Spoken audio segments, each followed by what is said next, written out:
Jeet here, and today's topic is going to be how to get prepared, okay, for a good workout or maybe a gym.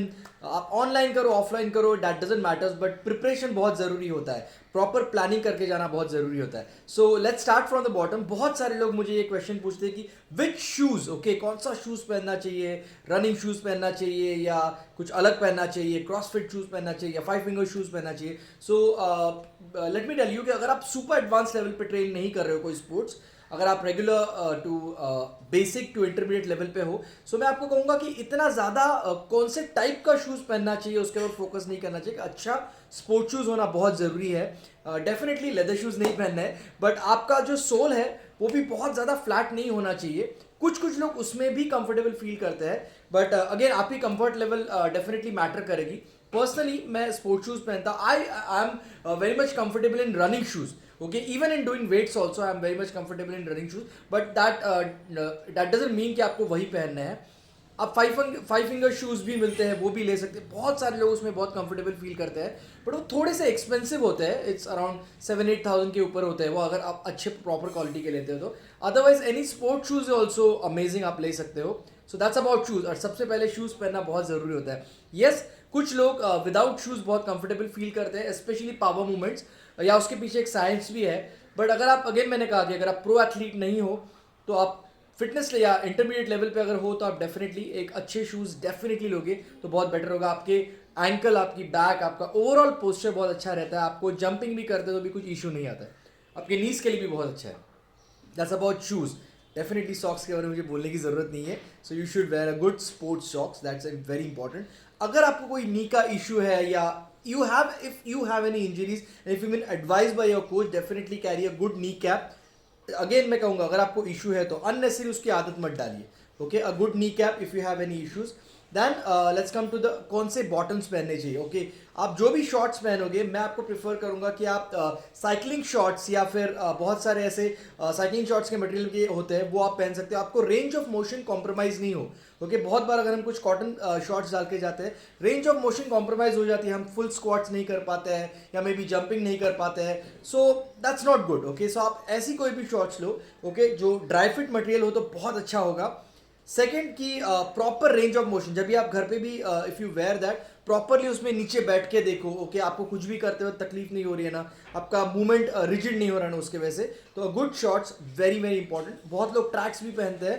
Personally मैं shorts में comfortable feel करता हूँ, but आपके but range of motion proper होनी चाहिए. आप tracks पहनो या कुछ भी पहनो. सेकेंड, आपको देखना है आप कौन सा आपका जो टॉप है, ओके, टी शर्ट पहन रहे हो तो प्रॉपरली मैं आपको 100% इसको प्रिफर करूंगा कि आप आपका ड्राई फिट मटेरियल का पहनिए. ओके, जैसे कि ये मटेरियल है, ड्राई फिट पहनेंगे तो आपको ज़्यादा स्वेटी स्वेटी फील नहीं होगा और ऑफकोर्स आजू बाजू वालों को भी प्रॉब्लम नहीं होगा. सो अगर आप ड्राई फिट मटेरियल लेते हो और they are not very expensive, आपको बहुत सारे इकोनॉमिकल ऑनलाइन प्लेटफॉर्म पे मिल भी जाएंगे. So always try to have a dry fit का जो क्लोथ्स है. आप टैंक टॉप भी ले सकते हैं या फिर एक नॉर्मल टी शर्ट भी ले सकते हैं, तो डेफिनेटली ले सकते हैं. पर्सनली मैं बहुत बार जैकेट उसके ऊपर पहनना प्रिफर करता हूँ, बिकॉज स्पेशली जैकेट के ऊपर जो कैप होता है वो मैं पहन के मुझे ज़्यादा फोकस फील होता है. But that's your choice, jacket या हुडी पहनना है नहीं पहनना है. मैं personally every time I use this. और कभी कभी जब भी बहुत ज़्यादा मुझे लास्ट में ओपन अप कर देता हूँ जस्ट बिकॉज कि मुझे बहुत ज़्यादा हीट फील हो रहा है, तो otherwise I always prefer better to have a jacket on. So वो आपकी चॉइस है. नेक्स्ट, अगेन स्पोर्ट्स वॉच बहुत ज़रूरी है to carry a sports watch, और उससे भी ज़्यादा ज़रूरी है स्पोर्ट्स वॉच पहनने के बाद उसको सेट करना बहुत ज़रूरी है. बहुत लोग स्पोर्ट्स वॉच पहनते हैं बट वर्कआउट सेट नहीं करते. इसमें सारे फीचर्स होते हैं. कोई भी स्पोर्ट्स वॉच आप ले सकते हो, सारे फीचर्स होते हैं, weight training, HIIT, Tabata, yoga, whatever it is. तो आप उसको सेट करो तो आपको एक्जैक्टली कैलोरी काउंट मिलेगा और बहुत सारी चीज़ें पता चलती है. इसमें आपको आपका हार्ट रेट भी पता चलता है. सो अगर आपका बहुत ज़्यादा हार्ट रेट हाई जा रहा है तो you can always slow down. That will save you from bigger accidents.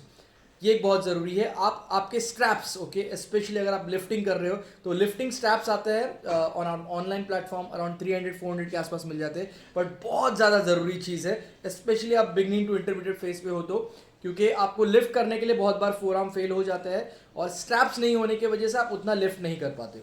Straps बहुत ज़रूरी है. If you have any elbow और रिस्ट का इशू है तो उसको भी जो सपोर्ट होते हैं, अगर आपको कोई इशू है तो यूज़ कर सकते हैं डेफिनेटली.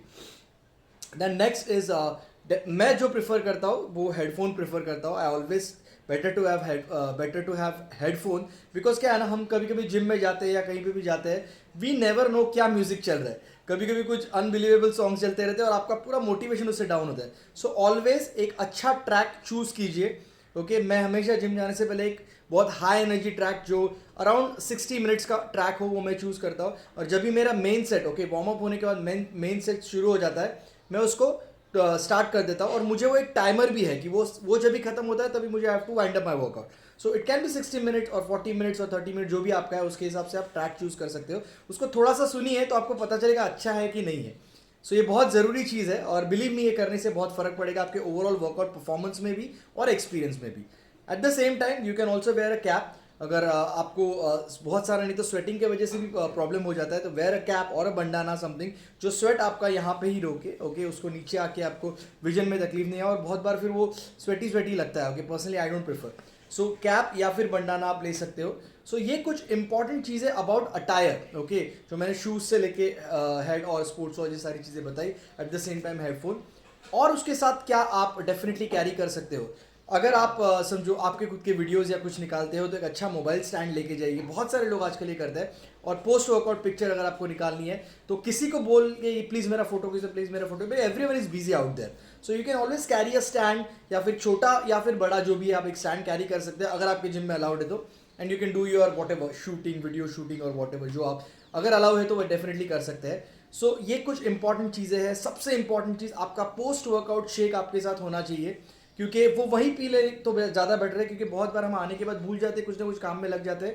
सो आई ऑलवेज, ऐसा कुछ नहीं कि वहाँ पिया नहीं तो वो कुछ फ़ायदा नहीं है, नहीं. बट मैं उसको एक प्रॉपर वर्कआउट फॉर्म हो जाता है कि एक वर्कआउट हुआ, वर्कआउट के बाद शेक हुआ, पानी पिया, वाइटामिन खाए, एंड देन इट्स डन.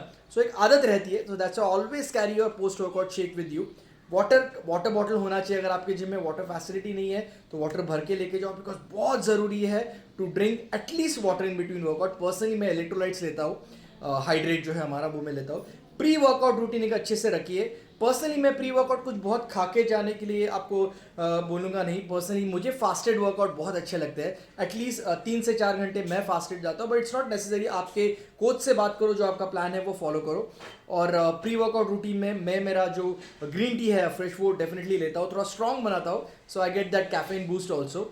और जस्ट फॉलो द वर्कआउट. ये सारी चीज़ें करोगे तो आपको बहुत अच्छा फील होगा, ओवरऑल एक्सपीरियंस अच्छा होगा, आपको बार बार जाने का मन करेगा. आपका मोबाइल जो है चार्ज करके जाओ, नहीं तो आप सब कुछ कैरी करोगे, हेडफोन्स एंड आपका मोबाइल चार्ज नहीं होगा तो मतलब नहीं है.